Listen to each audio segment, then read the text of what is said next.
Бях заета, не съм се включвала, но ето сега реших пак да се включа. И много харесвам цялата им дейност, въобще начина на оформление на сборниците, на стихосбивките, на подреждането и така нататък. В авторски тефтери участвам и в двете части, Китка за обич и Послон на надеждата. Но сега ще ви прочета две стихотворения от Послон на надеждата, които са така по-кратички.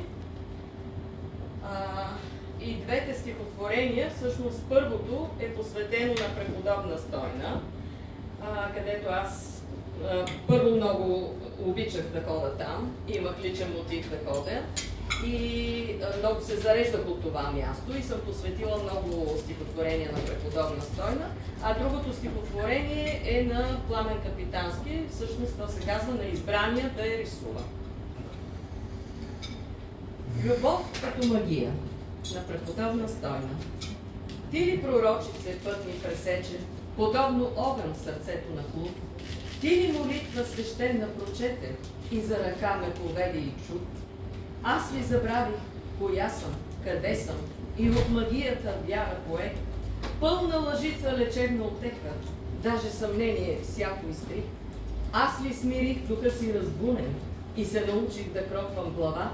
И тогава, когато чувствам се права и в мен справедливо напира гнева, ти ли изтри сълзата полека, дето се спуска в непрогледна тъма, и без да зная ми даде да пия водата светена от твоята чешма? Отговор имам на всички въпроси, откакто прекрачих храмът и свят. Няма да дам на душата да проси, ще я нахраня от теб с благодат.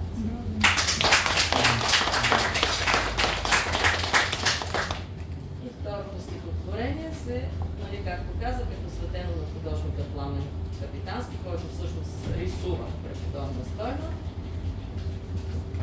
Не унивай, ако с твоята веща ръка благословенна обич да даваш, си оцелен право в сърцето сега от вандалски прищевки на слава. Не спирай с четка да строиш стени между грешния свят и небето. Стойна идва, понесла с раса любов, да постави на кръста му всеки. Ако някой е вдигнал ръка срещу Бог, ще получи заслужена орис, да дава отчет, да се чуди как, грехове да изтрие и корис. Не изгубвай от светливо, от радостта, дето в платна и картини прелива. Ти от нея избран си от толкова слета, с вяра да тачеш и да я рисуваш.